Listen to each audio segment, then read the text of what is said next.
Gracias. Recuerden, estamos participando o están participando aproximadamente 54 establecimientos de salud de diferentes regiones del país, tanto del Ministerio de Salud Pública, del Instituto Ecuatoriano de Seguridad Social y también de la Red Pública Integral de Salud, como es Fuerzas Armadas, Policía y también Red Complementaria. La siguiente. La siguiente. Tenemos un total de 24 establecimientos del Instituto Ecuatoriano de Seguridad Social, 19 del Ministerio de Salud Pública, 7 de la Red Pública Integral de Salud, 2 de Fuerzas Armadas y 3 coordinaciones zonales. La siguiente. El proyecto EcoPro Ecuador, recuerden que tiene como fundamento, ¿sí? Sobre todo para quienes están incluyéndose recientemente en las sesiones, es fortalecer de manera sistemática las capacidades de los diferentes equipos pro hospitalarios a nivel del país para implementar, consolidar y mejorar sus programas mediante un programa de telementoría de 12 meses centrado principalmente en la solución o en la resolución de problemas reales. Es un aprendizaje en el cual todos enseñamos y todos aprendemos. A lo largo de estos minutos, de estos 120 minutos, o quizá menos, perdón, son menos, vamos a desarrollar algunos aspectos dentro de la metodología de la presentación de caso. La siguiente. Bien, quiero darle la palabra en esta tarde al equipo PROA o al representante del equipo PROA del Hospital General de Quevedo, quien va a presentar pues su temática. Por favor, tiene 10 minutos, de 10 a 15 minutos para desarrollar su presentación. Le escuchamos y bienvenidos. Hola, buenas tardes. Soy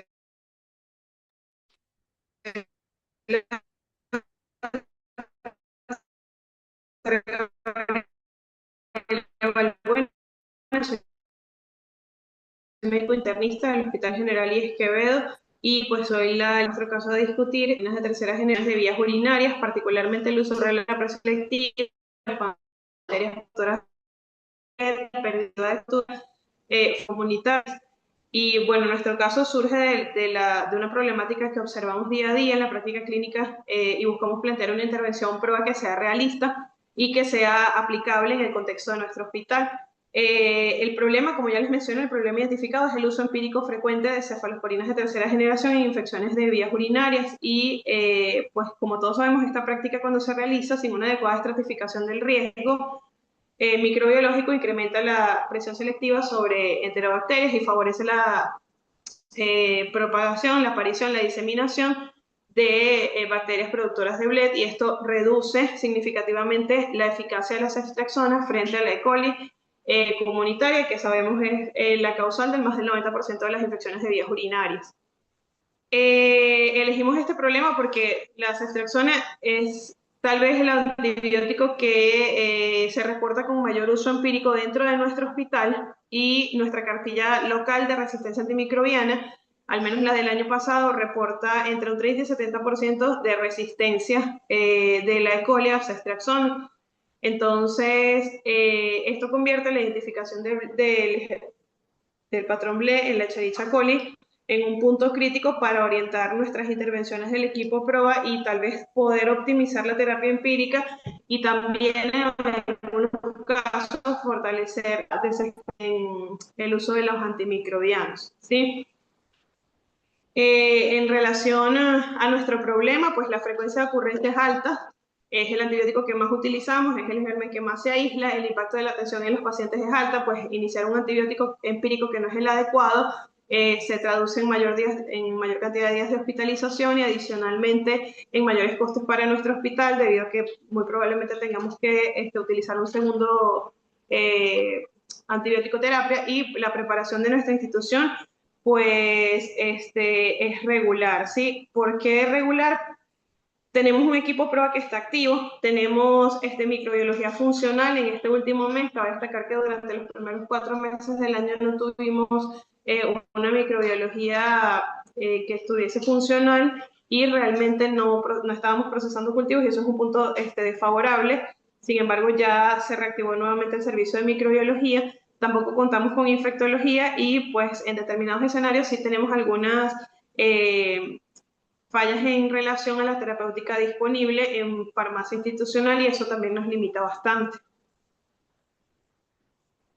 En relación a los objetivos propuestos y las estrategias que queremos implementar, podríamos, ya.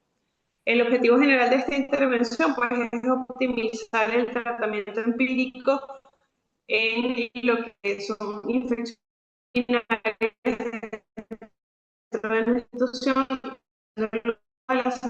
tratando un algoritmo en función de la epidemiología local. ¿Qué estrategias estamos implementando? Pues la elaboración del algoritmo local para infecciones de tracto urinario, obligatoria de factores de riesgo en una evaluación inicial del paciente y sobre todo, ya que contamos nuevamente con microbiología operativa, la revisión del cultivo a las 48 o 72 horas para dirigir la terapéutica en función de los hallazgos que obtengamos. La retroalimentación a los prescriptores sobre consumo y resistencia y sobre todo la educación dirigida al personal médico del área de emergencia, quienes tienen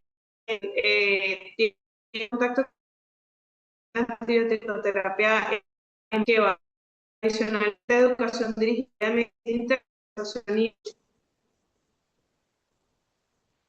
Gaby, ¿me escuchas? Perdón que te corte. Gaby, ¿sí me escuchas? Sí, sí le Ya, escucho, Doc, dígame. ¿hay algún problema de Sí, conexión? perfecto. ¿Hay algún problema de conexión? No sé, no sé si soy solo yo o No, no, no, es ella. Que apague la cámara porque va a sí, tener mayor conectividad si apaga la correcto. cámara. Gaby, apágale la cámara para que Ya, es que estoy puedas. dentro de, Listo, listo. Ahí va a fluir mejor. Ya, ya, estoy dentro del hospital y dale. la conexión es un poco inestable. Ok, Ya, dale. entonces en relación a los indicadores que seleccionamos, ¿sí me escucha mejor? Sí, sí, sí, dale.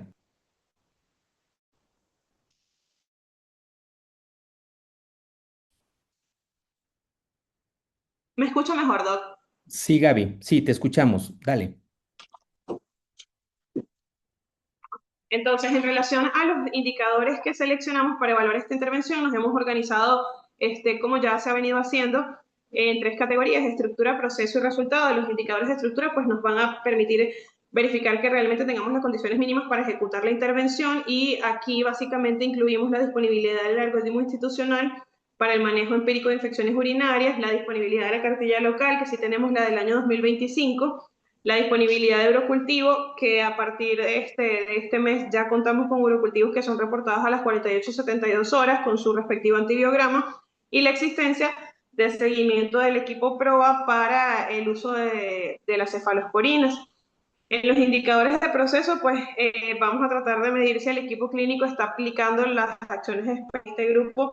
Incluimos el porcentaje de infecciones urinarias tratadas empíricamente con ceftriaxona, el porcentaje de prescripciones adecuadas según el algoritmo que pretendemos terminar de instaurar, el porcentaje de pacientes con urocultivo solicitado antes de iniciar el antibiótico, y aquí sí tenemos una pequeña brecha porque nuestro servicio de microbiología no está disponible 24/7, sino solo de lunes a viernes en un horario de 7, máximo 3:30 de la tarde.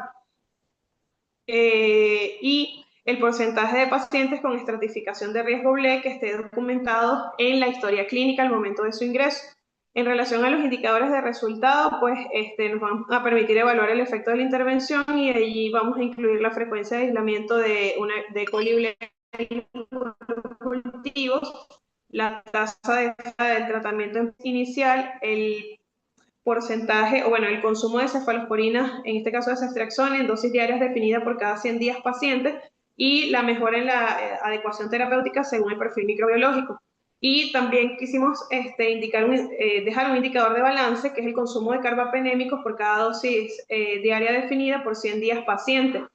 Y creo que esto es muy importante porque esta intervención está orientada a reducir el uso de ceftriaxones, pero no queremos condicionar como efecto no deseado un incremento indiscriminado en el uso de meropenem o de ertapenem, ¿sí?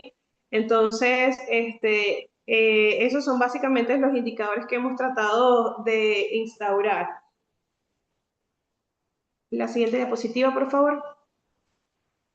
En relación al resultado esperado, pues nuestra meta sería reducir el consumo de ceftriaxona en infecciones de vías urinarias al menos en un 20 o 30% en un periodo de 6 meses. Y esta reducción la podríamos medir a través de las dosis diarias definidas en instancias mediante porcentaje de prescripciones empíricas de ceftriaxona en infecciones de vías urinarias. Creo que tenemos varios factores que pudiesen condicionar el éxito de esta intervención y uno de ellos es la existencia de la cartilla local de resistencia, el equipo prueba que está activo, que tenemos el hecho de que ya podemos contar con microbiología, con la observación de que sería de lunes a viernes de 7 a 3 y media de la tarde.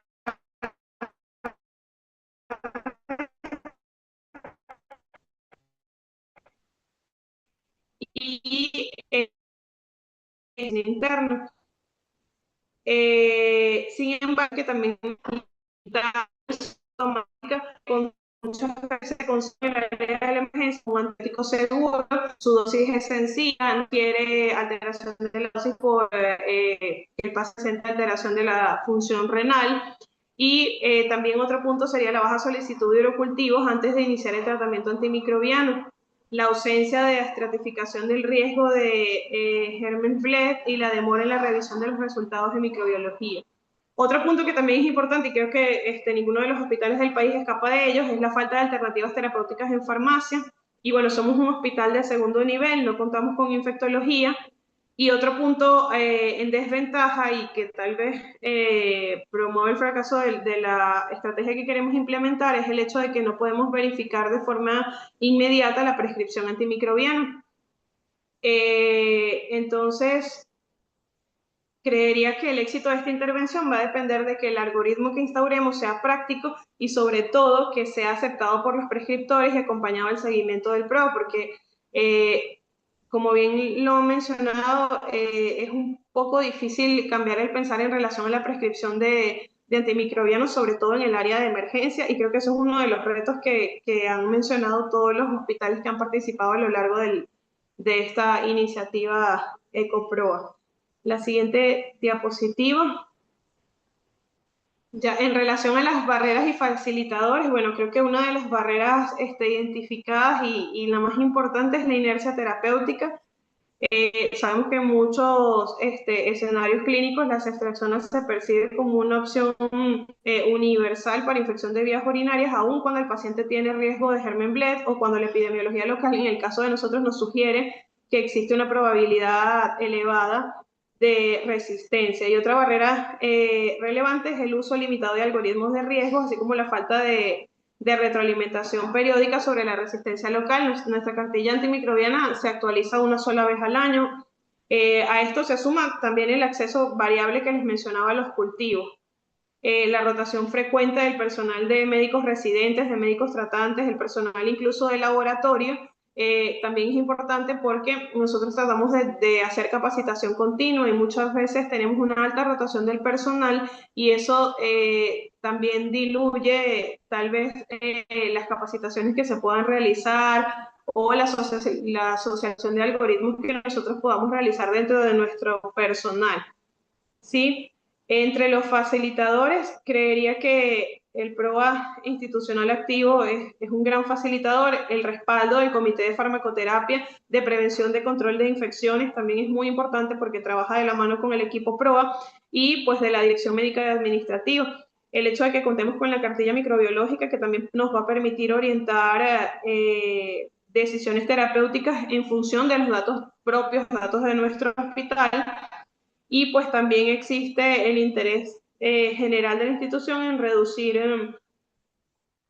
la cantidad de reportes de gérmenes Bled y disminuir el consumo de antibióticos de alto impacto ecológico.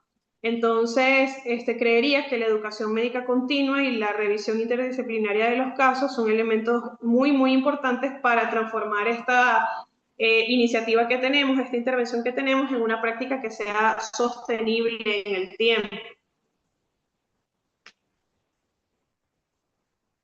La siguiente diapositiva. Bien, gracias Gaby, gracias por tu Entonces, participación. Eh, definitivamente vemos con preocupación, ¿no es cierto?, cada vez más, y no es un hecho nuevo en los hospitales de nuestro país, sobre todo el uso indiscriminado de cefalosporinas de tercera generación, sobre todo para el uso, sin considerar obviamente factores de riesgo y otros aspectos que son importantes a la hora de decidir el antibiótico para las infecciones del tracto urinario. Vamos a dar paso a alguna pregunta que exista por parte del auditorio. Por favor, levantan la mano y con gusto atendemos su inquietud. No sé en este punto, bueno, mientras se animan a hacer una pregunta, Javier y Rodolfo, con respecto al problema que planteaba Gabriela sobre el uso de ceftriaxona en el manejo o el uso indiscriminado de ceftriaxona en el manejo de la ZITU. La propuesta de más bien, como lo habíamos en algún momento mencionado, que sea la adherencia al tratamiento empírico en las infecciones de vías urinarias en un servicio específico y no netamente abordar el uso de un antibiótico específico, sino que el momento de abarcar y decir la adherencia, la apropiabilidad en el tratamiento empírico de la ZITU en el servicio tal, de pronto podría englobar una forma de abordar de mejor manera ese problema. No sé qué opinión tienen ustedes. En relación a eso, sí, realmente sería en el servicio de hospitalización clínica que lo maneja, que lo manejamos especialistas en medicina interna. Sí, sí estaría focalizado en ese servicio, en el área de hospitalización clínica, netamente. No sé si querés que haga algún comentario, Héctor. Y Rodolfo, tienes la palabra. Antes que nada, agradecerle a Gabriela por la presentación. La verdad que está bastante completa. Sin embargo, algunas sugerencias que me parece que son importantes al momento de decidir implementar este tipo de estrategias. Primero, entender que hay distintos tipos de infección urinaria. Hay infección urinaria baja, infección urinaria alta. La infección urinaria alta puede ser con sepsis o sin sepsis. Entonces ustedes tienen que definir porque cambia completamente la aproximación que ustedes vayan a hacer a los distintos tipos de infección urinaria. Porque comentaron recién emergencias. Entonces me quedaba claro que ustedes estaban hablando también de que iban a manejar las infecciones urinarias que concurren a la emergencia, que no necesariamente se hospitalizan. Entonces, antes de que conteste Gabriela, yo lo que le recomiendo primero es que definan sobre qué tipo de infección urinaria van a trabajar. Si van a trabajar sobre las infecciones urinarias que se dan en el área ambulatoria, donde emergencia también participa, en pacientes que no se hospitalizan, o si van a trabajar solo con las infecciones urinarias que requieren hospitalización, porque la epidemiología cambia dramáticamente. Y voy a explicar por qué. Dentro de los criterios de BLE, que uno puede aplicar. No sé qué criterios están usando. También esta es la otra pregunta para definir qué criterios están utilizando para la presunción de que el paciente pueda tener una infección urinaria por un enterobacterial productor de beta-lactamasas de espectro extendido. Muchas veces la exposición previa al ámbito hospitalario, el uso previo de antibióticos, el cuadro clínico del paciente son condicionantes de que ese paciente con una infección urinaria se interne y que al mismo tiempo tenga mayor incidencia de BLE que una persona con una infección urinaria baja, no complicada, esté circulando por la comunidad. Para eso es muy importante que ustedes, antes de lanzarse a hacer el estudio, investiguen el resultado de los urocultivos que procesa el laboratorio de ese hospital, tanto ambulatorio por un lado como hospitalizado por el otro, para ver cuál es el perfil microbiológico, porque es muy probable que a ustedes, aunque presupongan que la incidencia de BLE en la comunidad es muy alta, probablemente no lo sea, porque de hecho cuando mostraste la primera parte de la diapositiva había un rango de porcentaje de resistencia bastante amplio y eso probablemente provenga de eso. Entonces, primera recomendación, definir bien sobre qué tipo de infección urinaria van a trabajar. Segundo, si van a trabajar solo en pacientes hospitalizados, que era lo que decía Gabriela recién, o en pacientes ambulatorios. Una vez que tengan definido eso, habría que hacer algunos ajustes en los indicadores. Cualquier guía clínica que ustedes vayan a utilizar tiene que haber sido consensuada con el equipo asistencial también, para que ellos compren la idea de la guía clínica. No significa que ellos impongan sus ideas, sino que ellos compren esa guía clínica para que el cambio cultural que planteaba Gabriela sea mucho más fácil. Con respecto a los indicadores, tengo algunas dudas. Porque si ustedes están trabajando con infecciones urinarias en pacientes hospitalizados y miden el consumo de ceftriaxona en DDD cada 100 días pacientes, van a estar registrando el consumo de ceftriaxona por otros motivos que podrían estar justificados y no por la infección urinaria. Entonces, cuando uno se focaliza en una infección en particular, lo mejor es utilizar dos indicadores, que es utilizar los días de tratamiento antimicrobiano, porque supongo que aparte de la elección del antibiótico también está la duración del tratamiento. Los días de tratamiento de antimicrobiano, donde ustedes pueden combinar antibióticos para medir los días de tratamiento. Si quieren, cuando hablemos ahora de indicadores, se los explico un poco más. Y el otro indicador que me parece importante es el porcentaje relativo de los antibióticos utilizados.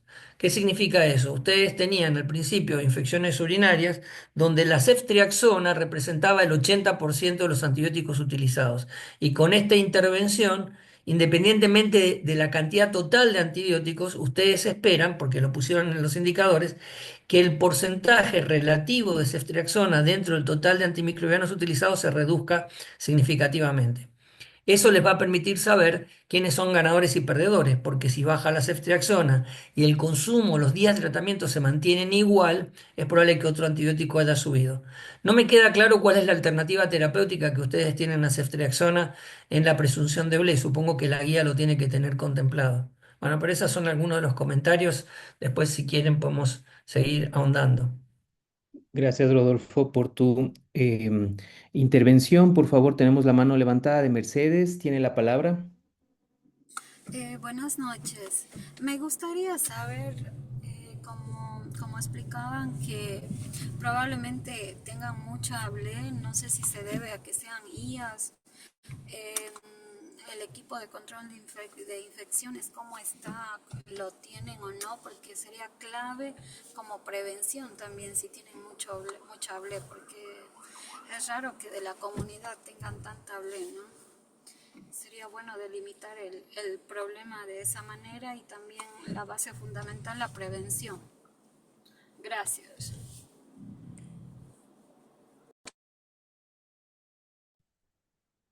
¿Algún comentario por parte de Gabriela a lo que nos decía Mercedes? Sí tenemos un equipo de, bueno, tenemos una licenciada encargada del área de prevención y control de infecciones y está realmente en campo de lunes a viernes, que es realmente el horario que tiene. Y ella sí trabaja de la mano con el equipo PROA, pero lo que sí creo que es un punto que debemos o debo mejorar para la siguiente presentación que tengamos, es en relación a lo que acaba de mencionar la doctora sobre, y que también nos acaba de mencionar también el doctor, sobre dividir o tal vez estratificar en pacientes ingresados en ambulatorios en la cartilla antimicrobiana para poder definir efectivamente esas son realmente comunitaria. Bueno, nosotros queremos enfocarnos realmente en el paciente ingresado, vuelvo a la que es donde se maneja el grueso de las acciones de vida. O sea, estoy en todos los saber para mejorar la estrategia. Bueno, estamos con algunos problemas de conexión con Gaby. Bien, perfecto. Bueno, veamos si más adelante podemos mejorar esto, Gaby, en cuanto a la conexión, porque se nos está cortando. Vamos a continuar con el siguiente hospital, el Hospital General de Ibarra del Instituto Ecuatoriano de Seguridad Social. Tiene la palabra equipo PROA del Hospital General de Ibarra. Buenas noches, no sé si es que me escuchan. Le escuchamos fuertemente, Santiago. Gracias, doctor. Bueno, me presento, mi nombre es Santiago Peñarreta, soy médico especialista en medicina interna. Represento al Hospital del Instituto Ecuatoriano de Seguridad Social, el Hospital General Ibarra, perteneciente a la red pública integral, con cobertura principalmente para la provincia de Imbabura, zona también del Carchi, Esmeraldas y Sucumbíos. Bueno. Sin más preámbulo, como líder del PROA, nosotros nos ha interesado bastante hablar sobre la profilaxis quirúrgica extendida con aminoglucósidos, superando las 24 horas en el servicio de traumatología y en el manejo de antibiótico también para las fracturas abiertas en este mismo servicio en el hospital. La siguiente, por favor. Entonces, la profilaxis quirúrgica con aminoglucósidos extendida más allá de las 24 horas en cirugía traumatológica electiva y de urgencia, sobre todo en el manejo de las fracturas abiertas, ha traído algunos puntos críticos que vamos a analizar como equipo PROA. La siguiente, por favor. Analizando las guías de la Sociedad Estadounidense de Farmacéuticos, la Sociedad de Enfermedades Infecciosas Americana, la Alianza Global para lo que es la profilaxis quirúrgica, sobre todo en cirugías de traumato. Hemos evidenciado que existe o hemos revisado que existe una sólida evidencia científica que demuestra que la profilaxis antibiótica quirúrgica no debe prolongarse más allá de las 24 horas, tanto en cirugía electiva como en fracturas abiertas. Y que además de ello hay que categorizar a qué tipo de fracturas, como bien nos recomendaba el equipo PROA, sobre todo qué antibióticos deben elegir.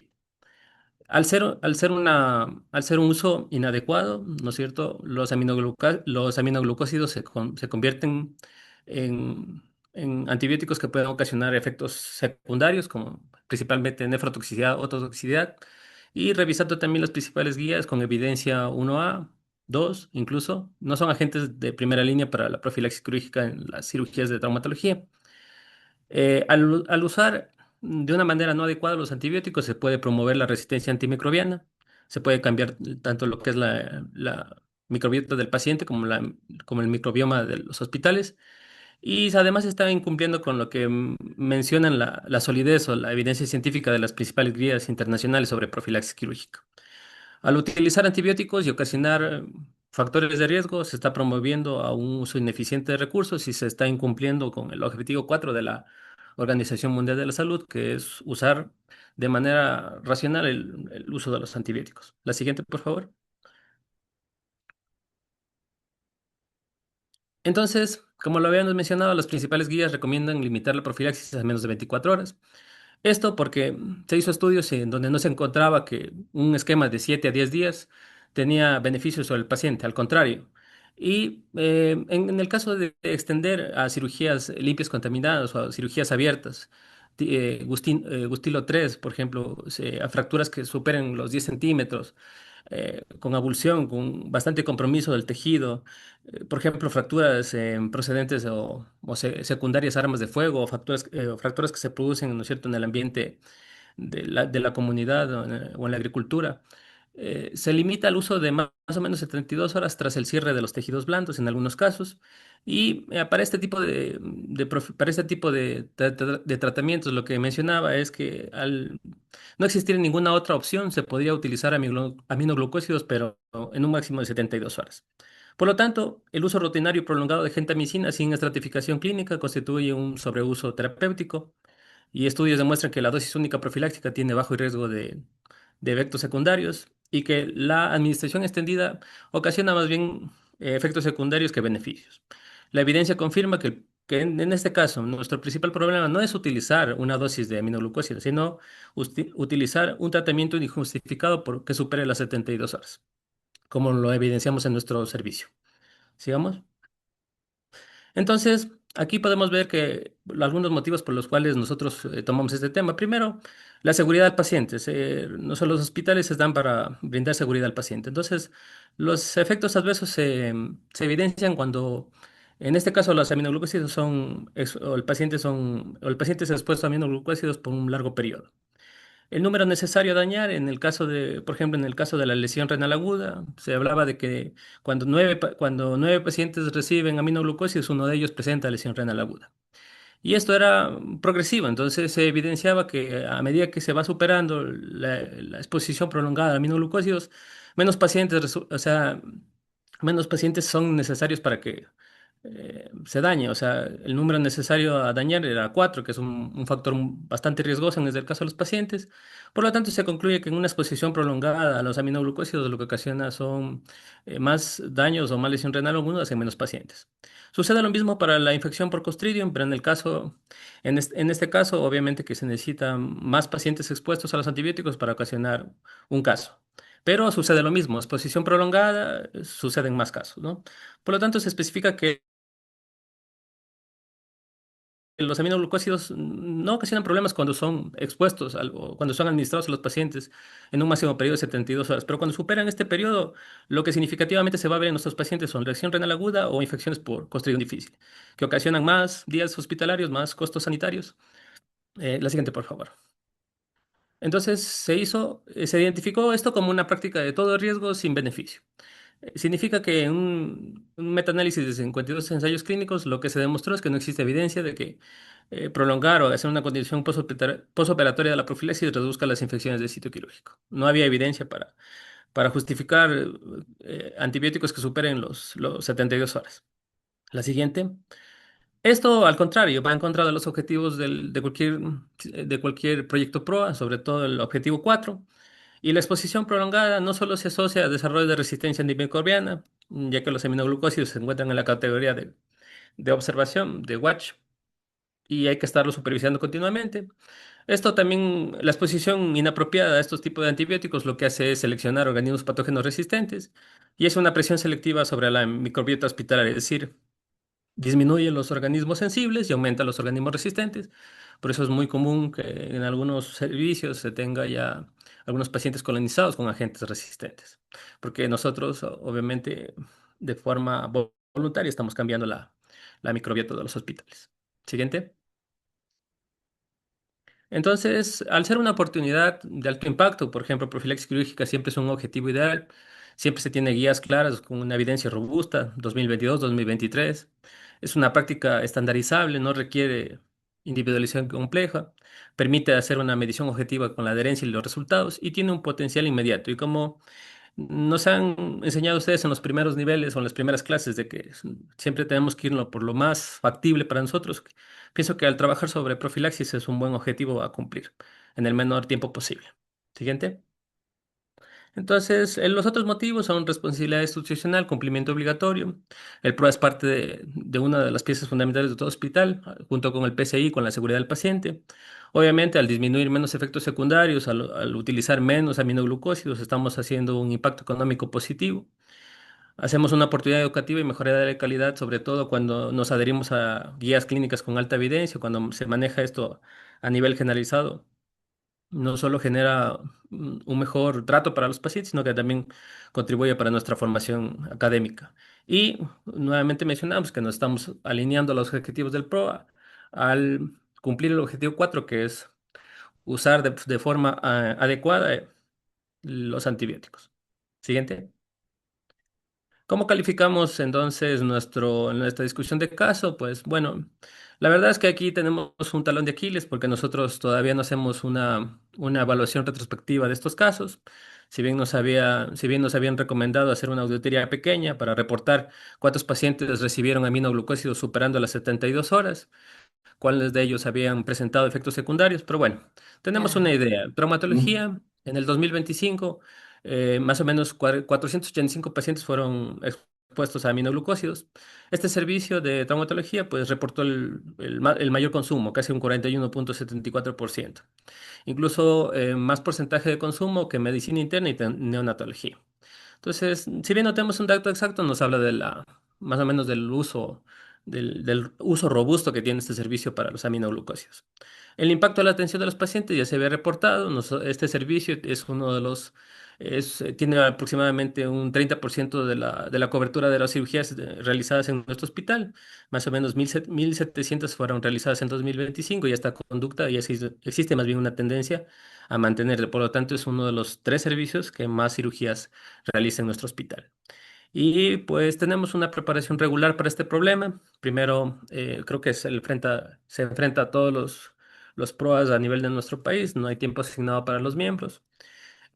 Como no tenemos tiempo, también hemos descuidado un poco las auditorías y los reportes y pues en nuestro caso no tenemos un informático específico o un tecnólogo informático para obtener información de primera mano y las 24 horas del día de este tipo de información.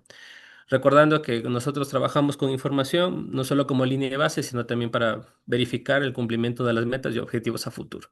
Siguiente. Entonces, los objetivos propuestos nos los hemos planteado según esta meta en la estructura, en un mes promedio de 1 a 2, aprobar un protocolo institucional, hablar el mismo idioma, recordar que este protocolo debe estar basado en evidencia científica de otras instituciones que han estudiado este caso, que ya llevan bastante trayecto en esto. Con un algoritmo único de decisión, clasificando la profilaxis según las fracturas, según Gustilo, utilizando cefalosporina de primera y segunda generación como estándar, generando criterios para la adición de aminoglucósidos, sobre todo porque en las nuevas guías prácticamente los aminoglucósidos son casos raros en los que no se, con los que se ocupa. Para estas fracturas tipo 3 incluso ceftriaxones se había hablado como una dosis, uraidopenicilinas como PIPTAS también se pueden utilizar. Es decir, debe estar bien detallado en qué pacientes se va a utilizar aminoglucósidos y por qué tiempo. Recordar que estos bactericidas necesitan una dosificación, un ajuste según el peso corporal magro, según lo que es la edad, las comorbilidades y sobre todo porque se necesita un área bajo la curva para la dosificación. La siguiente. En el proceso, puedes completar la auditoría propuesta en los primeros objetivos, 30, 50 historias como línea base, hacer una auditoría prospectiva con retroalimentación de al menos el 80% de los prescriptores, además capacitar al 80% de los prescriptores en el servicio según el protocolo institucional previamente aprobado, vigente y con colaboración de traumatología, obviamente. Siguiente. El resultado, lograr que el 90% de las profilaxis quirúrgicas no excedan las 24 horas, como lo dice la evidencia, que el 80% de estos prescriptores o que estas prescripciones cuenten con ajuste de dosis según peso y según función renal, y que la adherencia a este protocolo sea mayor del 70% y que las recomendaciones del PROA también sean adheridas en un 60%, sino un poco más. La siguiente. En cuanto al impacto, reducir el consumo de aminoglucósidos a más del 20%, mantener o disminuir la tasa de infección, mantener o disminuir la incidencia de efectos secundarios como la lesión renal aguda y mantener, sobre todo, cuidar la susceptibilidad local en el área de quirófano y de hospitalización a gram negativos, sobre todo en relación con los aminoglucósidos. La siguiente. Entonces, para lograr estas estrategias implementadas, nuestra base central va a ser siempre la auditoría prospectiva con, ¿no es cierto?, enfoque a principalmente monitorizar y retroalimentar con indicadores de cómo va mejorando las cosas, siempre de la mano del microbiólogo, con una vigilancia microbiológica local, reporte de los cultivos de manera prioritaria. Hay que, en un inicio, hasta que se puedan adherir a las guías, se pueda establecer bien los objetivos, se podría hacer una restricción o validación del uso de aminoglucósidos. Recordar que el PROA no es un comité que restringe, más bien es uno que promueve el uso adecuado de los antimicrobianos. Sin embargo, cuando las fases iniciales de los PROAs están, siempre una conducta restrictiva puede funcionar para tratar de mejorar los indicadores, elaborar o implementar este protocolo institucional y difundirlo, capacitar al personal y hacer una participación multidisciplinaria, microbiólogo, farmacéutico, médicos internistas y traumatólogos deben participar activamente de esta acción. La siguiente. Entonces, dentro de los indicadores, los vamos a mencionar más o menos. Nos hemos planteado como indicadores de estructura, realizar un protocolo institucional y guía local propia, una herramienta institucional de auditoría para evaluar la adherencia de este protocolo en el tema de la profilaxis quirúrgica de traumatología. La siguiente. Dentro de los indicadores de proceso, hacer la auditoría retrospectiva, mostrar los datos, evidenciar, ¿no es cierto?, los problemas que se tienen. Capacitar sobre el protocolo institucional de profilaxis, llegar a una meta del 80%. El siguiente. Como indicadores de resultado, la duración de la profilaxis, siempre la cirugía es menor a 24 horas, respetando sobre todo lo que es la adherencia a las guías, lograr ajustes de la dosis según el peso y la función renal y adherencias a las recomendaciones del PROA. Siguiente. Y como indicadores y como indicadores de impacto, pues el consumo de los antiminoglucósidos principalmente, mantener la tasa de infección de sitio quirúrgico, incluso hasta disminuirla, mantener la incidencia de lesión renal, ¿no es cierto?, por debajo de la meta del 5% y mantener la susceptibilidad de los bacilos gram negativos a los aminoglucósidos en el servicio de traumatología, es decir, no alterar la microbiota del institucional. Siguiente. Entonces, el resultado final a los 4 meses, ya tener un protocolo institucional aprobado y en vigencia sobre profilaxis y manejo de fracturas. A los 6 meses se espera alcanzar una adherencia del 90% en 24 horas, lograr ajustes del peso y de la talla, auditar el 80% de los casos y generar un primer informe comparativo del consumo de los DD. A los 12 meses se proyecta reducir al menos el 20% sin incrementar o sin ocasionar problemas, ¿no? Evaluar la sostenibilidad de la estrategia implementada y una vez logrados los objetivos, pues poder hacer una expansión progresiva del programa hacia nuevos servicios y hacia nuevas metas, ¿no es cierto? Siguiente. Entonces, los factores claves, pues tenemos toda la como quien dice, el apoyo activo de la dirección, farmacia, microbiología, traumatología, para implementar estas intervenciones como un beneficio para todos. Eh, Hemos propuesto hacer una auditoría prospectiva, un seguimiento sistemático de las prescripciones. No solo termina aquí, sino continuar hacia adelante, buscar mantener los objetivos anteriormente planteados, monitorizar la adherencia a los protocolos, utilizar los indicadores, ¿no es cierto? Mostrar con evidencia científica lo que estamos haciendo y ver cómo se han cumplido las metas y sobre todo cumplir, ¿no es cierto? O adherirnos a la guía institucional estandarizada, es decir, todos hablar el mismo idioma. Siguiente. Entonces, como factores claves del fracaso, quizás en algunos momentos nos ha pasado a todos, creo que hay una baja aceptación de las recomendaciones, una percepción negativa del PROA, una cultura de restricción, falta de recursos humanos y tiempo protegido, creo que ese es uno de los problemas más importantes que tenemos nosotros ahora como institución. Y también que nosotros no disponemos de protocolos y seguimientos y al no contar con un médico infectólogo se nos complica la revisión de estos protocolos, sobre todo cuando se necesita de la mano de un especialista para que las cosas salgan de una mejor manera. Pero son factores claves. Entonces, como barrera, se puede decir que cuando se educa o cuando nos educamos, realmente la rotación del personal médico y de enfermería ocasiona un grave problema. Esa es una barrera principal. Hay un arraigo de cultura de cobertura amplia, es decir, de miedo a que el paciente se complique cuando no se tiene un antibiótico de amplio espectro y generalmente no tenemos disponibilidad en nuestro laboratorio para hacer la monitorización de los niveles. Lamentablemente, cuando los pacientes ya tienen problemas como elevación de azoados o disminución de la diuresis, no hacemos la idea, no se tiene como datos para hacer el seguimiento y la monitorización de los niveles. Como facilitadores, pues tenemos un servicio de traumatología que se ha reportado como el 3.0, servicio que mayor opera en nuestra unidad, con proyecciones a convertirse en el segundo. Tenemos el apoyo de ustedes gracias a este proyecto. Estamos aprendiendo, estamos educándonos, estamos descubriendo cómo son los PROA realmente y antemano les agradezco. Y la existencia de datos que fácilmente se los puede obtener con un también departamento de microbiología que lo tenemos a la mano y que también se encuentra equipado. Eso y les agradezco mucho. Buenas noches.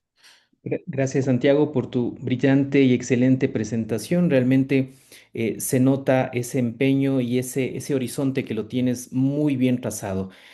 Solo tenemos que ir de la teoría a la acción, nada más. Bien, no sé si exista alguna inquietud brevemente, sino para dar paso a nuestra microdidáctica y aprovechar los conocimientos de nuestro experto invitado. Por favor, Nati, pongamos la diapositiva de presentación, si es que Es, existe. Javier tiene levantada la mano. Ah, perfecto, perfecto. Somos tres personas. Sí, vamos a darle la palabra a Javier. Bueno, ¿qué tal? Hola, hola Santiago, y bueno, y a todo el equipo los felicito. La verdad que muy bueno el proyecto. Mirá, hay un montón de cosas para charlar, eh, pero lo primero que te quería decir es que me parece que es interesante focalizar el problema, porque uno ve el título y lo que parece es que ustedes persiguen la duración del aminoglucósido, cuando si bien, si mal no entendí, el problema es que no están usando cefazolina. ¿Esto me lo podés confirmar? O sea, en las fracturas, los traumatólogos, el equipo, decide utilizar aminoglucósidos, ¿verdad? Y no se está usando las céfalos de primera. Lo que pasa es que sí están utilizando la cefazolina. El problema es que el paciente es operado, se han cerrado los tejidos y está 5 o 7 días con amicacina. 7, Solo con 12. amicacina. Sí. Ok, entonces, A veces hacen profilaxis y luego cambian. No sé qué, puede hallazgos transquirúrgicos, me imagino. Rotan y dejan 5 días amicacina, 5 o 7 días. ok, Entonces, tenía entendido entonces que, ok, enfoqué mal el problema yo. sí, Pensé que y ya, en las fracturas solo usaban aminoglucósidos, cosa que me sorprendía, pero no, solamente en las fracturas tipo 3, céfalos de primera con aminoglucósidos, cuando cierra la herida, ahí dejan como una profilaxis extendida solo de aminoglucósidos. ¿Es así esto? sí, sí. Ah, bueno, Y el bueno. otro escenario, perdón, y el otro escenario es que, por ejemplo, ingresan con amicacina por fracturas, me imagino casi clase 3, pero se quedan también 10 días. Ok, y te hago una pregunta. ¿Ustedes como médicos clínicos comparten esos pacientes con traumato? Solo cuando se complican, o sea, cuando Oh, presentan los efectos secundarios, o ¿y cuando quiénes? en los cultivos crece gran positivos o alguna otra cosa que les llama la atención. No Ok, sucede en o todos, sea, pero tenemos esos pacientes son seguidos siempre por los traumatólogos. No hay otro especialista de médico que lo no, vea. ellos no tienen clínicos como soporte. Perfecto, quería saber eso. Bueno, nada, yo hay muy poco tiempo, pero hay un montón para hablar, Santiago. Están muy bien encaminados y está muy bueno el proyecto. Si quieres después en algún momento lo charlamos o por el chat porque hay dos preguntas más. Pero muy bien, Gracias, muy amable. felicitaciones. Gracias. Por favor, Rodolfo, tiene la palabra. Sí, nuevamente muy bueno el trabajo y la propuesta. Yo quería hacer un comentario porque por ahí las fracturas tipo 3, Bustilo tipo 3, hay que clasificarlas en de intervención tardía o intervención precoz, si han pasado más o menos de 6 horas, porque si han pasado más de 6 horas con la herida abierta, algunas recomendaciones prolongar la profilaxis, que en realidad ya no es profilaxis, es tratamiento por 5 días con cefalosporinas de primera y aminoglucósidos. Tengan en cuenta que una fractura expuesta con más de 6 horas no se va a contaminar solo con cocos gram positivos, se va a contaminar también con bacilos gram negativos del medio ambiente. Por eso es que cuando es expuesta más de 6 horas, se recomienda eso. Ahora, si la fractura es expuesta y pasaron menos de 6 horas, es como decía el expositor, son hasta 72 horas. Una de los comentarios importantes, recuerden de vuelta que si ustedes están midiendo duración de tratamiento antibiótico en un antibiótico en particular, como el aminoglucósido, que no pertenece a la clasificación Watch, pertenece a la clasificación acceso, son antibióticos muy nobles, que en realidad uno trata de propiciar el uso, porque cuando fue la epidemia de KPC, de tipo A, o sea, carrapenemasa de tipo A en Argentina, lo único que había para tratar esos pacientes que era adecuado era amicacina. Pero bueno, volviendo al tema, tienen que medir la duración del tratamiento, que era lo que ustedes comentaban, cuántos días de antibiótico recibieron los pacientes y, como decía en su momento Héctor, la adherencia a guía clínica. Y por último, ustedes decidieron medir función renal. Ojo, porque a veces cuando uno lee los trabajos, para decir que el paciente tiene fallo renal es un aumento del 2%, 5% de la creatinina, que no tiene impacto clínico. Entonces, tienen que elegir un indicador robusto de daño renal, porque si no, todos los pacientes van a tener daño renal y en realidad se sobreestima el impacto que los aminoglucósidos tienen en la función renal, que por otro lado, en un alto porcentaje es totalmente reversible. Así que elijan un indicador duro para no sobreestimar el daño que el aminoglucósido puede generar en la función renal, más allá del tiempo de duración. Gracias, Rodolfo, por la retroalimentación. Mercedes tiene la palabra. Buenas noches. Sí, justamente en nuestro hospital tenemos algunos problemas que creo que es la realidad para todos. Justamente con la remoción del foco, muchas veces no depende del cirujano, sino también de los recursos que tengamos. Todo eso, ese retraso, ya de una profilaxis vamos a hacer tratamiento. Incluso yo soy infectóloga y muchas veces ya conozco a estos pacientes infectados. Entonces a mí realmente ya me preocupa porque si hago presión de selección y luego voy a tener una osteomelitis, se me van todas las herramientas de primera línea, ¿no? Entonces me preocupa que no optimicemos la profilaxis con genta, con céfalos de primera y tomar otras líneas y luego tener eh, multiresistentes en hueso. Realmente es difícil, complicado manejar una pseudomona o cualquier otro bacilo gram negativo multiresistente. Entonces la verdad es preocupante y hay que poner de peso eso, porque al final es eso, ¿no? Y llevarle a un paciente a amputación realmente es preocupante. Eso, gracias. Gracias, Mercedes. Muy bien, vamos a dar paso entonces a nuestra microdidáctica. Vamos a presentarlo a nuestro experto del día de hoy, el doctor Rodolfo Quirós. Bueno, ya lo conocemos ampliamente. Él es doctor en medicina por la Universidad de Buenos Aires. Él es magíster en efectividad clínica, magíster en administración de negocios, especialista en enfermedades infecciosas, especialista en medicina interna, es miembro titular de la Sociedad Argentina de Infectología, coordinador de la plataforma de PROANET y asesor en resistencia de antimicrobianos por el Ministerio de Salud de la Nación Argentina. Bienvenido nuevamente, Rodolfo. Siempre un gusto tenerte aquí compartiendo tu conocimiento y tus experiencias. Muchas gracias, Héctor. Voy a compartir la pantalla. Prometo que la presentación va a ser corta. Me están pidiendo que admita a alguien, admito. Bien. Confirmame si están viendo la pantalla. Sí, Visualizamos se ve. perfectamente. Ok, buenísimo. Déjenme ocultar esto. Ok, ahora sí. Bueno, agradezco a Héctor por brindarme la oportunidad de seguir participando en este tipo de actividades. Y también le agradezco el título. Sin indicadores no hay prueba defendible frente a la gerencia. Esa es una ocurrencia de Héctor. Y bueno, la idea es hablar de definición de objetivos e indicadores de prueba, tanto de proceso, resultado e impacto.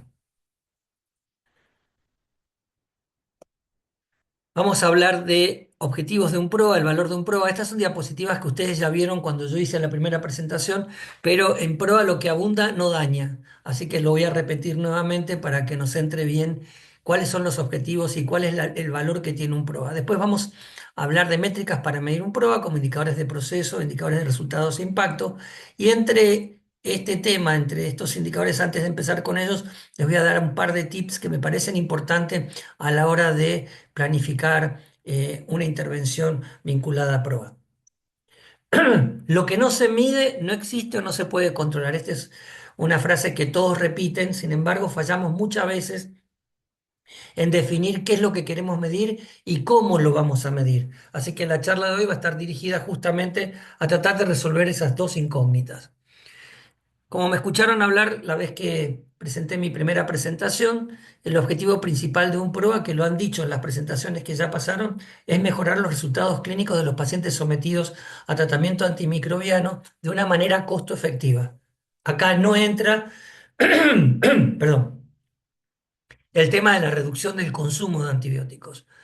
Bien, después reducir los eventos adversos e interacciones medicamentosas asociadas al uso de estos agentes, alargar la vida útil de los antimicrobianos, evitando la aparición de resistencia, como así también de sobreinfecciones, ya sea por hongos o eventualmente por Clostridium difficile. Y finalmente, como sabemos que aproximadamente entre un 30 y un 50% de los antimicrobianos se usan en forma inapropiada, ya sea porque no están indicados, ya sea porque no se tomaron los cultivos necesarios para guiar el tratamiento dirigido cuando esto corresponde, o la dosificación, o la vía de administración, o la forma de administración, o la duración es inapropiada, la implementación de un PROA termina reduciendo el consumo de los antibióticos y los costos asociados. ¿Cuáles son los valores de un PROA? Bueno, esperamos que un PROA produzca, como dijimos recién, beneficios clínicos, como por ejemplo mejores resultados clínicos. Hay mucha discusión sobre el impacto desde el punto de vista de mortalidad, pero hay algunos estudios, metaanálisis, que muestran que o demuestran que la implementación de pruebas puede reducir la mortalidad de los pacientes. Hay un estudio muy bueno realizado por un farmacéutico clínico en Brasil que demostró que la implementación completa de un PROA redujo la mortalidad, inclusive hizo un estudio de costo-efectividad que demostró que la implementación de un PROA es costo efectiva. Menor incidencia de eventos adversos, reducir la estancia hospitalaria, reducir las readmisiones y, como dijimos, reducir la mortalidad. ¿Y cuál es el impacto microbiológico? Reducir la densidad de incidencia de infecciones por microorganismos multiresistentes. Cuando hablamos del prohospitalario, tienen que focalizarse a las infecciones adquiridas en el hospital, porque ustedes no pueden controlar con las intervenciones dentro del hospital lo que pueda estar pasando en la comunidad y reducir las infecciones por clostridioides difíciles. Y desde el punto de vista del valor económico, el menor uso de antimicrobianos y la menor tasa de complicaciones asociadas a una reducción de la duración hospitalaria produce una reducción de costos. Esta diapositiva también yo la presenté anteriormente. ¿Cuáles serían los pasos para el desarrollo e implementación efectiva de un PROA? Primero, conformar un equipo de trabajo que vamos a llamar equipo PROA, conformado por un infectólogo, un farmacéutico clínico, un microbiólogo, personal de control de infecciones que puede colaborar con el equipo PROA. Permítanme que voy a silenciar mi celular, si no, gracias. Bien, luego de conformado este equipo al que se pueden agregar representantes de otras áreas asistenciales, determinar el desarrollo del PROA a través de un instrumento de autoevaluación, a partir de ese instrumento de autoevaluación identificar brechas, oportunidades de mejora, para intervenir sobre esas brechas a través, como vamos a ver, de un análisis causa-raíz, luego de haber priorizado esas oportunidades de mejora, luego conformar un proyecto de intervención que vamos a llamar programa y someterlo a la autorización por parte de la autoridad correspondiente, implementar el programa identificando barreras para poder mitigarlas, analizar los datos, compararlos y difundirlos y ajustar el programa y definir su ampliación en el tiempo. Esta diapositiva nunca la presenté, pero me parece importante porque cuando uno se lanza a hacer esto, en general lo hace en forma desordenada. Este es una forma de ejemplificar el proceso de circuito de Deming, que era planificar, ejecutar, controlar y ajustar. En este caso, el principio de un proceso de mejora empieza con la planificación de ese proceso, sigue con la implementación del proceso, el monitoreo y, como decimos, ajuste al final para generar un nuevo ciclo de mejora.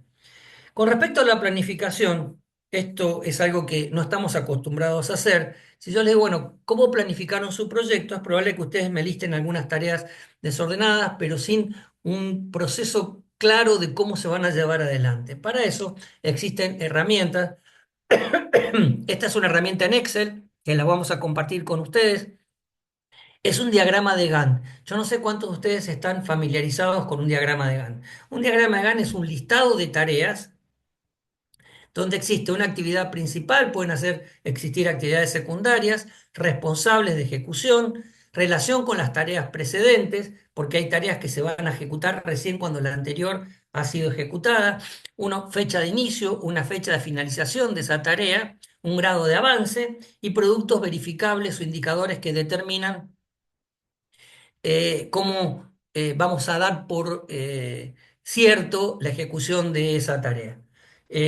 Como les dije, esto después os lo vamos a compartir. Obviamente es un modelo, ustedes pueden jugar modificando fechas de inicio, fechas de finalización o inclusive modificando las actividades y digamos, el diagrama de Gantt, que serían las barras temporales que se ejecutan a la derecha, se van modificando automáticamente. Igual, de todas maneras, el Excel que armamos van a ver que contiene todos los pasos que ustedes deberían seguir para una implementación efectiva de un proyecto de mejora vinculado con un PROA, con una estrategia de PROA. Otro elemento importante es, ustedes hacen reuniones y no estoy seguro, no lo sé, si después de cada reunión ustedes generan una minuta de la reunión. Las minutas son un documento verificable que son exigidos por los procesos de acreditación institucional, donde ustedes ponen cuál es el establecimiento que está llevando adelante, la fecha, las personas que participaron, si hay un facilitador que podría ser el experto, se identifica quién es el facilitador, los ausentes, los temas que se trataron, las decisiones, quiénes van a ser los responsables de ejecución y el estado de avance. Cada minuta conforma la agenda de la próxima reunión para que uno haga un seguimiento de estas tareas que se realizan.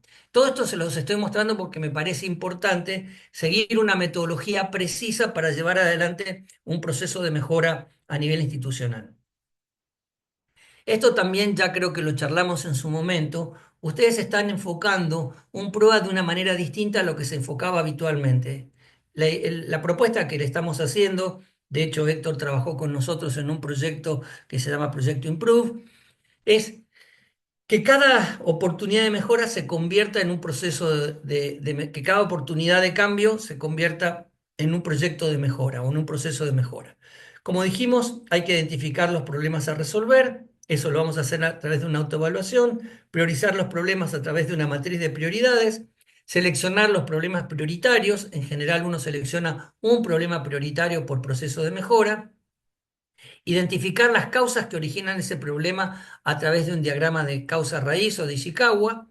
Después van a identificar las estrategias que van a implementar para mitigar esas causas, que son las intervenciones que van ustedes a hacer, qué objetivos quieren alcanzar, los indicadores de estructura, procesos y resultados que le van a permitir monitorear el cumplimiento de los objetivos, una medición basal de estos indicadores en la preintervención y la post o durante el periodo de intervención, identificar las barreras y facilitadores y las lecciones aprendidas. Y por último, hacer un análisis entre el periodo intervención y el periodo preintervención para cuantificar de una manera estadística cuál ha sido el impacto que han obtenido con la intervención aplicada.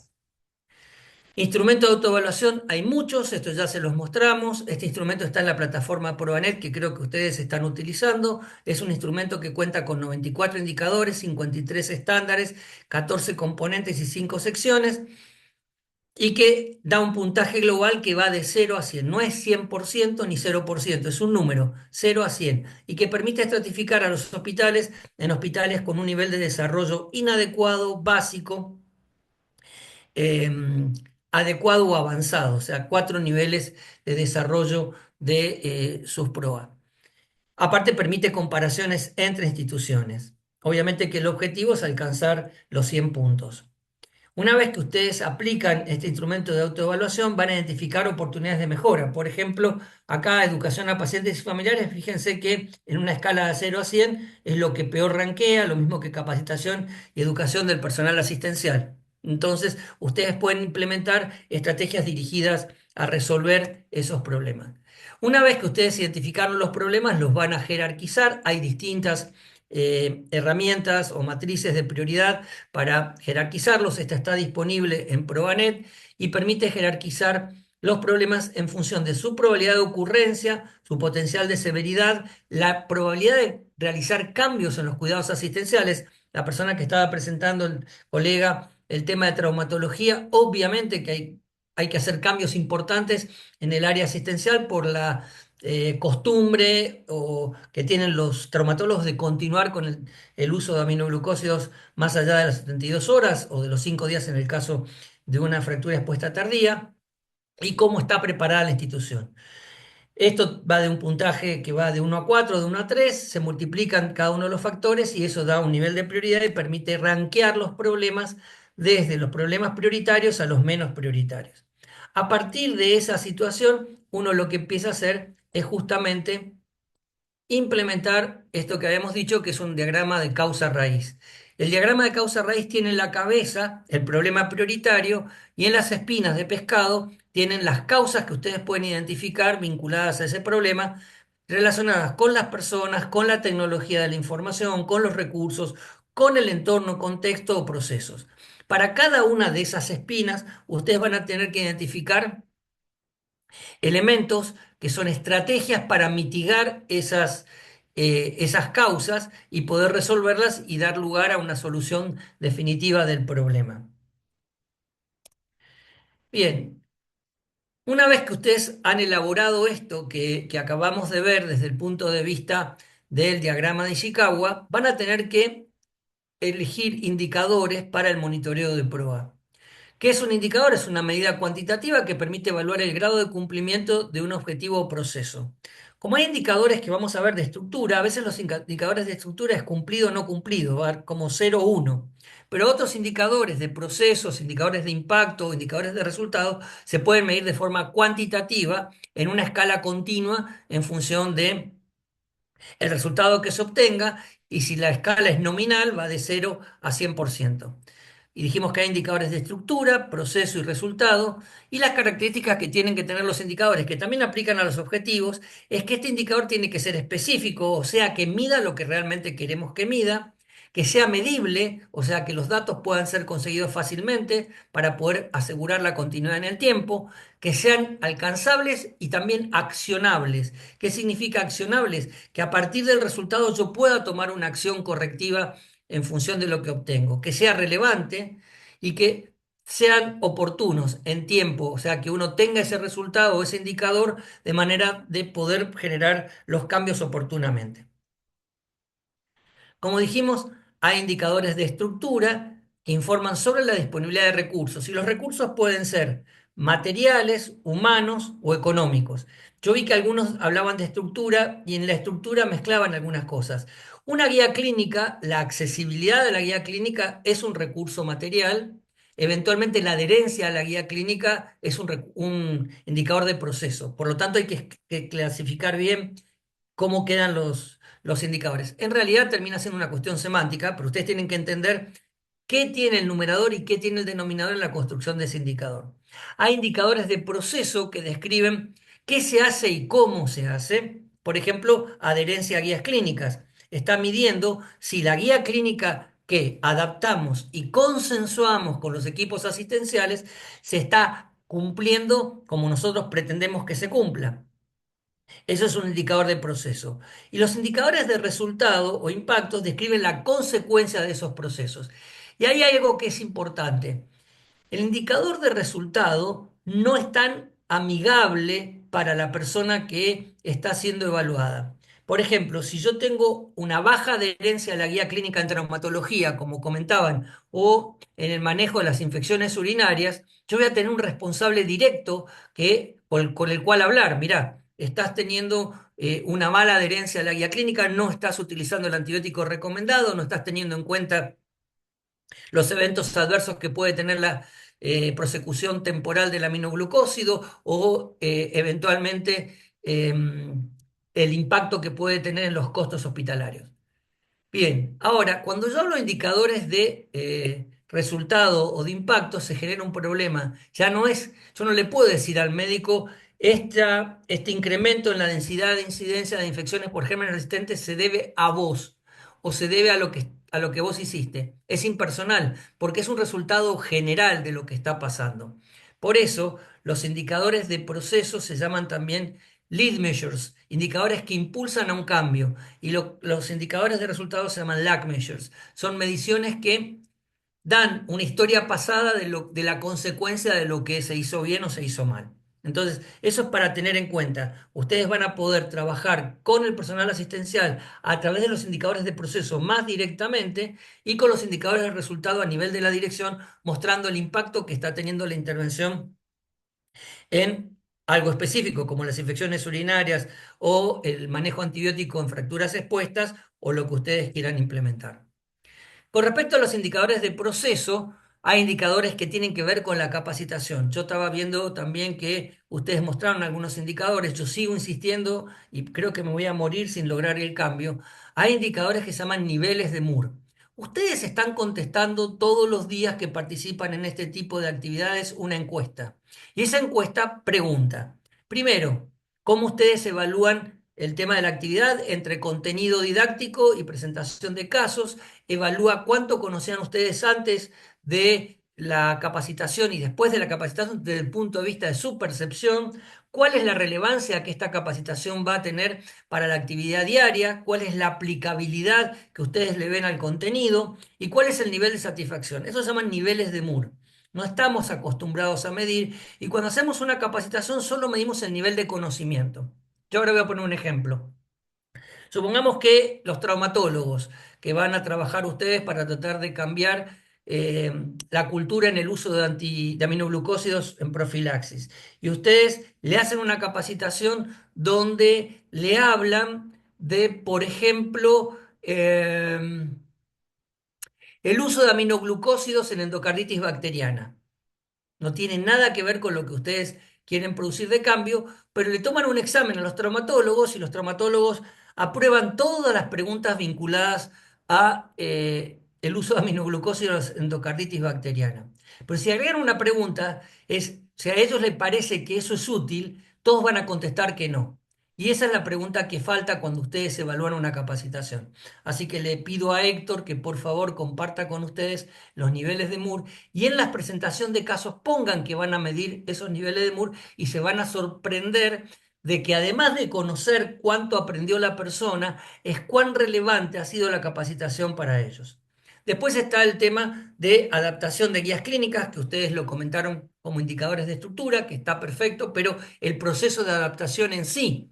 La guía clínica ya adaptada es un indicador de estructura, pero el proceso de adaptación es un proceso donde ustedes tienen que lograr la revisión de la evidencia científica que avala la guía clínica, la adaptación al hospital y el consenso o el, digamos, la aceptación por parte del equipo asistencial. Estrategias de control que pueden ser restrictivas o persuasivas, siempre que empiecen un trabajo con tratar de modificar el uso de antibióticos, utilicen alguna estrategia restrictiva que digamos, los apoye. Cuando hablaban de traumatología, yo estaba viendo que al principio dijeron retrospectiva y después se corrigieron como prospectiva. Prospectiva es una estrategia persuasiva. Sin embargo, ustedes pueden generar un auto-stop a las 24 o 72 horas, que es lo que ustedes quieren generar como cambio. Esa es una estrategia restrictiva que funciona perfecto. Si han logrado el consenso de que los traumatólogos acepten el hecho de interrumpir el antibiótico a las 72 horas cuando este no está indicado. ¿Por qué lo comento? Porque los residentes a veces copian las indicaciones, el famoso copy-paste, y no es que ellos están pensando en que quieren dejar el antibiótico más de 72 horas. Los hacen por una cuestión de impulso natural. Entonces, cuando uno pone, después de haber consensuado con ellos, que el antibiótico se va a interrumpir a las 72 horas, a menos que exista una indicación precisa a través de un formulario, eso funciona automáticamente y todo bien. Después, indicadores de uso de antimicrobianos, eso tiene que ver con apropiabilidad, adherencia a guías clínicas, validación por el farmacéutico, aceptación de la recomendación del infectólogo o del equipo PROA, registro en la historia clínica, etc. Indicadores de optimización diagnóstica, uso de procalcitonina, uso de técnicas de diagnóstico rápido cuando estas corresponden, etc. Indicadores de resultados, consumo de antimicrobianos, costos asociados, e indicadores de impacto, como es el impacto microbiológico que vimos recién en densidad e incidencia de infecciones por gérmenes resistentes o infecciones por Clostridium difficile, impacto clínico, como habíamos dicho, mortalidad, reducción de la estancia hospitalaria, tasa de readmisiones e impacto económico, que también hay muchos tipos de impacto económico que ustedes pueden medir con la implementación de un programa. Esto creo que cuando hicimos la primera presentación los dejé, ahora lo van a volver a tener. Estos son todos los indicadores que ustedes pueden implementar. Obviamente no tienen que implementar todos para un proyecto, tienen que seleccionar como hace una persona, un químico, con seleccionar los productos que necesita para una receta o un cocinero para una receta. Dentro de las especias, ustedes tienen que seleccionar qué indicadores van a utilizar. Acá tienen los niveles de Moore que antes les comentamos, que me parece que son importantes, y ahí tienen numerador y denominador de cada uno de estos indicadores. Obviamente esta presentación ustedes después la van a tener.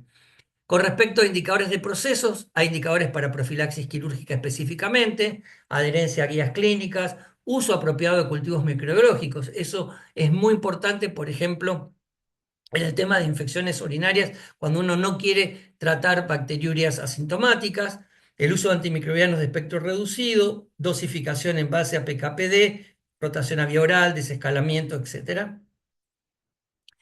Indicadores de resultados, consumo de antimicrobianos y costos. Me voy a detener un rato en consumo de antimicrobianos. Pareciera que el uso de dosis diarias definidas cada 100 días pacientes es el indicador mágico y que se tiene que aplicar a todo. En realidad ese es un indicador global que se puede utilizar básicamente cuando uno quiere ver la tendencia de consumo de antimicrobianos en una unidad o eventualmente en un hospital, cuando se ha implementado una estrategia de prueba más transversal. Pero cuando yo estoy trabajando sobre una infección en particular, la verdad que no es un buen indicador, porque ustedes van a estar mezclando dosis diarias definidas de un antibiótico sobre la estancia hospitalaria de pacientes que, digamos, o de indicaciones diferentes a las que ustedes están evaluando para ese antibiótico. Ceftriaxona se puede utilizar para muchos tipos de indicaciones más allá de una infección urinaria. Cefazolina también se puede indicar para otras indicaciones que no sean la profilaxis vinculada a fractura expuesta. Dicho esto, cuando ustedes se focalizan en una única infección, mi recomendación es que utilicen los días de tratamiento antimicrobiano. Entonces, volviendo al caso de traumatología, porque me parece bastante paradigmático, yo lo que utilizaría serían cuántos días de tratamiento tuvieron los pacientes antes de la intervención y durante la intervención. Si antes de la intervención tenían 7 días promedio con su desvío estándar y después de la intervención, porque fueron totalmente efectivos, el tratamiento fue de 72 horas, van a tener un impacto importante en la reducción del tratamiento antimicrobiano. Ese es el tratamiento de toda, o sea, el tratamiento global de esa infección. Pero otro indicador son los días de tratamiento, que es lo que se conocen como DOT, sin ajustarlo por cada 100 días pacientes.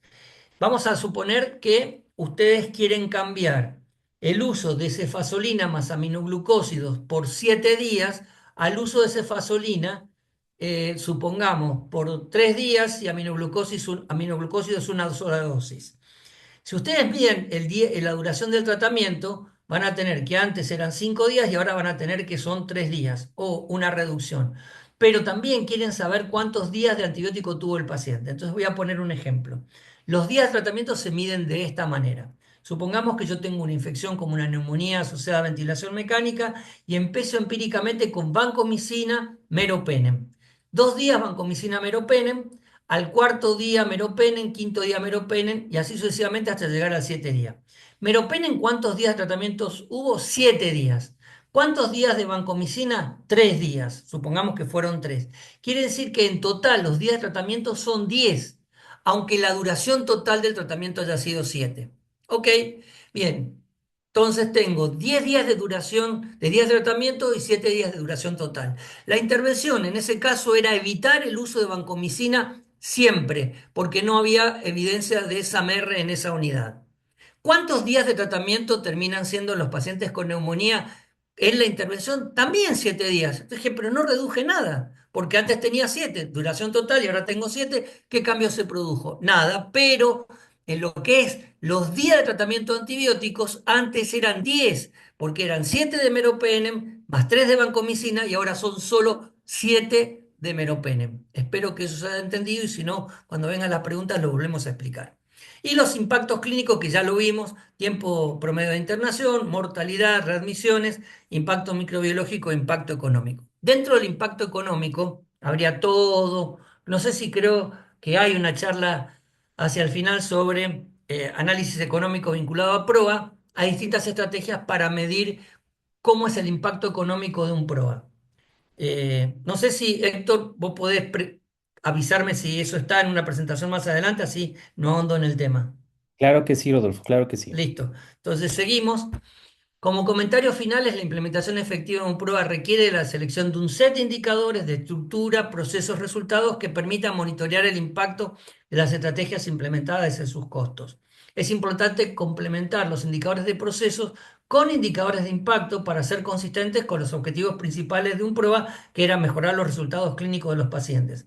En la medida que el prueba se va consolidando, o sea, en la medida que los proyectos de mejora se consolidan y los beneficios se estabilizan, es importante mantener las intervenciones, ya que si se suspenden, y eso pasa habitualmente, hacemos un proceso de mejora, implementamos, fue exitoso y después nos olvidamos de que la neumonía asociada a ventilación mecánica en el tratamiento empírico era un problema, que la profilaxis quirúrgica o el tratamiento en las fracturas expuestas era un problema y eso desaparece.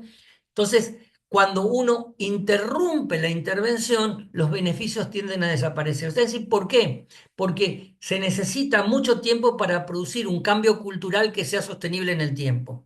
¿Ok? Y finalmente, como todo proceso de mejora continua, es necesario ajustar periódicamente las metas de un PROA. Muchas gracias. Gracias, Rodolfo, por tu brillante presentación. Les he compartido a nuestro grupo que tenemos de WhatsApp los dos archivos, el de PowerPoint y el de Excel con los indicadores. Tú recordarás eso, ese listado. Y nos comprometemos, por supuesto, en los próximos casos PROA, a utilizar cada uno de ellos, pues dependiendo del escenario en el cual se vaya enfocando el problema. Realmente son herramientas muy valiosas y debemos irnos familiarizando con ellos. No sé Sería si bueno también que use el diagrama de Gantt. Digamos, estamos cada vez avanzando un poco más en la elaboración más fina de los procesos. Si no, termina siendo algo en el aire. O sea, uno cuenta una historia y después cuando va a la práctica se encuentra con que todas las tareas se mezclan y no están concatenadas. Entonces, en la medida, con Javier estamos trabajando en esto también, en la medida que vayamos desarrollando nuevos instrumentos o nuevas herramientas, se las vamos a ir compartiendo y las vamos a subir también a la plataforma ProAnet. Hay una cápite que dice herramientas, que ahí pueden bajar cosas que me parece que son útiles. excelente, y si necesitan ayuda y pasar este Excel a otro tipo de plataforma, para usar inteligencia artificial, Oh, con se puede gusto. pasar a Power BI. Hay algunos problemas con Power BI, que es primero la licencia y el otro tema es que no es tan flexible para poner en una misma línea verificadores, etcétera. Y si tienen Project, buenísimo, pero Project es caro también como herramienta. Para mí Excel me parece que está piola. Claro que sí. No sé Gracias, si entienden lo que es piola, está bueno, digo. Gracias, Rodolfo. No sé si existe alguna pregunta para nuestro experto, algo final, algún comentario, con gusto. Javi tiene la mano levantada. Claro que sí, Javi, tienes la palabra. No, bueno, brillante la presentación, tanto de Rodolfo como de todos los que expusieron. Yo en el chat les dejé otras herramientas. Lo que habló Rodolfo es lo que se llama formalmente en implementación modelos de procesos. Son hojas de ruta que justamente van a intentar explicar las etapas, las actividades y los pasos que se necesitan para una implementación efectiva y en el mejor de los casos sostenibles. Hay muchas en la literatura, no hay una mejor que otra, algunas son más complejas, otras menos, pero para mencionarles algunos ejemplos, Rodolfo mencionó una, yo les menciono EPIS, que está como muy en boga en este momento, Zephyr, TDF, ¿sí? Son todas muy buenas, todas son complejas, pero no de difíciles, sino desde el punto de vista de la integración de múltiples dimensiones, ¿no? Contexto interno, contexto externo, actores, bueno, la verdad que son muy interesantes, así que también están en el chat por si les interesa y si quieren literatura también se las podemos acercar.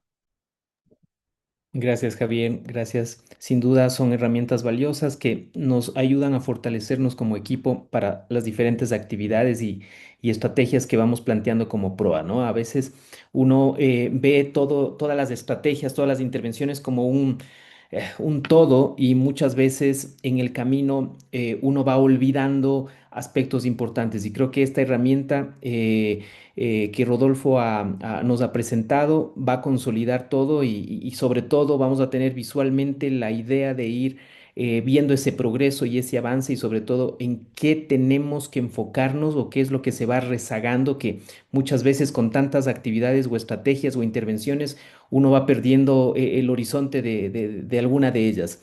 Así es que está buenísimo eso. Bien, si no hay preguntas o comentarios, quiero agradecer la presencia pues de Rodolfo, de Javier y de todos ustedes. Felicitación nuevamente a nuestros equipos PROA que han presentado el día de hoy. Sin duda vamos madurando. En este punto vamos viendo ese avance que vamos teniendo todos como equipos. Les agradezco a todos por su presencia y nos vemos en una próxima sesión. Por favor, la foto, prendan todos sus cámaras, tengan la bondad y vamos a tomarnos una foto grupal. Y la encuesta, que no se olviden de llenar la encuesta. Sí, por favor. Vamos, una, dos, tres. Muchas gracias, un abrazo a todos y buenas noches. Héctor, ahora te paso Sí, por sí, WhatsApp sí. la presentación para que se las puedas compartir. Perfecto. Claro que sí, claro que sí. Gracias, Rodolfo. Un abrazo a todos. Chao, chao. Gracias.